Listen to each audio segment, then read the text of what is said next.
ప్రియమైన వారలారా, ప్రభువైన యేసుక్రీస్తు నామమున ఈ యొక్క ఉదయకాల సమయమున మీ అందరికీ నా హృదయపూర్వక వందనాలు తెలుపుకుంటున్నాను. ఈ రోజంతా కూడా మీరు చేయబోయే అన్ని విషయాల్లో దేవుని హస్తం మీకు తోడయుండి మీకు జయాన్ని కలుగజేయునుగాక. మొదటి సమూయేలు గ్రంథము 1వ అధ్యాయము 17వ వచనంలో ఇలా సెలవిస్తుంది, ఇలా చెప్పుచుంది, ఇశ్రాయేలు దేవుని యొద్ద నీవు చేసుకున్న మనవి ఆయన నీకు దయచేయునుగాక అనేటువంటి మాటను మనం చూస్తున్నాం. ఈ యొక్క ఉదయకాల సమయాన దేవుడు నిన్ను చూసి ఆయన అంటున్నాడు, నా కుమారుడా, నా కుమార్తె, నీవు నా యొద్ద చేసిన మనవిని నేను నీకు దయచేస్తాను అని చెప్పి అంటున్నాడు. ప్రియులారా, ఈ యొక్క మాట ఏలి అనేటువంటి ఒక ప్రవక్త హన్నా అనేటువంటి ఒక సహోదరికి ఆయన ఇచ్చినట్టు చెప్పిన మాటగా ఉంది. ప్రియులారా, హన్నా యొక్క పరిస్థితి మనందరికి బాగా తెలుసు. హన్నా మనకు బాగా పరిచయమైనటువంటి ఒక వ్యక్తి. ప్రియులారా, హన్నా ఒక మంచి ఒక సమాధానమైనటువంటి జవాబుని దేవుని యొద్ద నుండి ప్రవక్త ద్వారా పొందుకుంది. ప్రియులారా, ఆయన ప్రవక్త ఏమంటున్నాడు, నువ్వు దేవుని దగ్గర ఏదైతే కోరుకున్నావో అది నీకు ఖచ్చితంగా దేవుడు ఇవ్వబోతున్నాడమ్మా, నువ్వు సమాధానంగా నువ్వు వెళ్ళిపోని దేవుడు అంటున్నాడు. ప్రియులారా, ఇలాంటి సమాధానాన్ని, ఇలాంటి జవాబుని ఎలాగ అన్నా పొందుకోగలిగింది మనకు బాగా తెలుసండి. హన్నా తన జీవితంలో సంతానం కొరకు ఆమె చాలా రోజులుగా ఆమె ఎక్కువగా అంగలారుస్తూ ఉంది. ఆమె యొక్క ఆమె యొక్క బంధువులు కానివ్వండి, అందరూ ఆమెని గొడ్రాలని చెప్పి ఆమెను నిందిస్తున్నారు. ఆమె ప్రతిరోజు ఏడుస్తుంది. కానీ ఆమె తన ఇంటిలో ఉండి కన్నీరు కార్చినంత వరకు ఆమె యొక్క కన్నీటికి ఏ యొక్క జవాబు దొరకలేదు.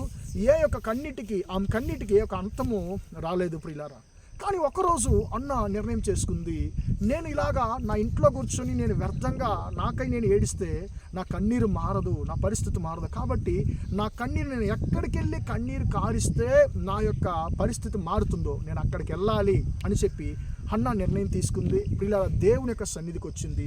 దేవుని యొక్క సన్నిధిలో హన్నా మొరపెట్టి తన యొక్క హృదయాన్నంతా కూడా దేవుని యొక్క సన్నిధిలో కృమ్మరించినట్లుగా మనం చూస్తున్నాం. ప్రియులారా, ఈరోజు మన జీవితంలో ఎందుకు మన సమస్యలకు పరిష్కారం కలగడం లేదంటే, ఈరోజు క్రైస్తవులుగా ఉన్న మనము ప్రార్థించడము చాలామంది జీవితంలో, ప్రార్థన అనేది చాలామంది జీవితంలో ఈరోజు మరువబడినటువంటి విషయంగా ఉందండి.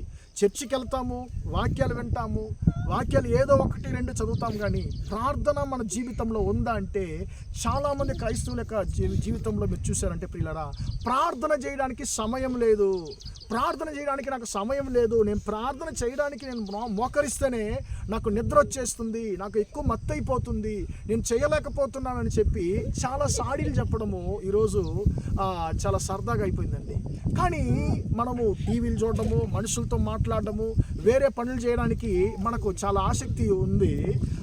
ఇతర విషయాల్లో మనం చూపించేటువంటి ఆసక్తిని మనము ప్రార్థనలో చూపించడం లేదనేటువంటి చాలా దుఃఖకరమైన విషయం అండి.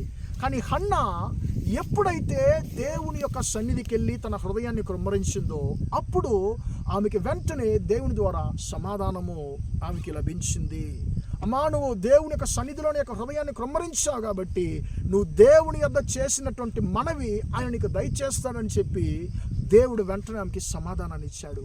ప్రియులారా, హన్నా ఇక్కడ మనం గమనించవలసింది, హన్నా తన యొక్క హృదయాన్ని మనుషుల దగ్గర కుమ్మరించలేదు, తన యొక్క స్నేహితుల దగ్గర కుమ్మరించలేదు, బంధుమిత్రుల దగ్గర తన యొక్క హృదయ భారాన్ని ఆమె పంచుకోలేదు. ప్రియులారా, ఆమె దేవుని యొక్క సన్నిధిలో ఆమె హృదయాన్ని కుమ్మరించింది, దేవునితో ఆమె భారాలు చెప్పుకుంది. ప్రియులారా, ఈరోజు మన బాధలు చాలామంది మనము మనుషులతో చెప్పుకోవాలని ఇష్టపడతాము.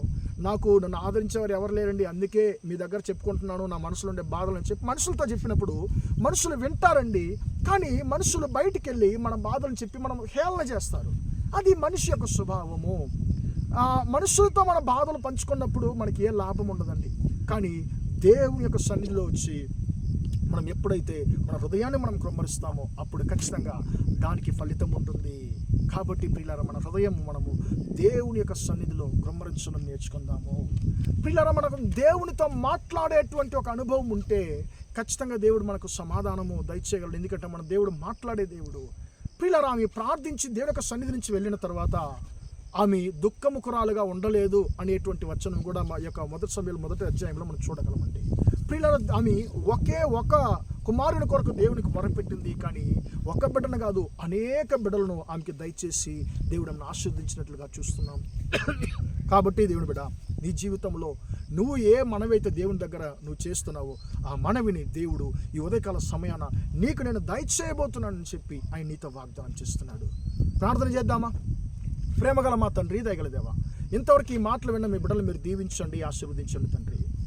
ఇశ్రాయేలు దేవుని యొద్ద నువ్వు చేసిన మనవి ఆయన నీకు దయచేయనుగా కానీ మాట ప్రకారం తండ్రి, ఈరోజు మీ బిడ్డల తండ్రి నీ యొద్ద తండ్రి ఏదైతే నీకు మనవి చేస్తున్నారో తండ్రి, ఆ ప్రతి ఒక్క మనవిని తండ్రి మీ బిడ్డలకు మీరు దయచేయమని ప్రార్థిస్తున్నాము. నజరేయుడైన యేసు నామములో ఈరోజంతా కూడా మీ బిడ్డలు చేసే అన్ని విషయాల్లో మీ హస్తము తోడుని వరకు జయాన్ని కలుగజేయమని యేసు నామంలో ప్రార్థించి అడిగి వేడుకొంటున్నాను తండ్రి.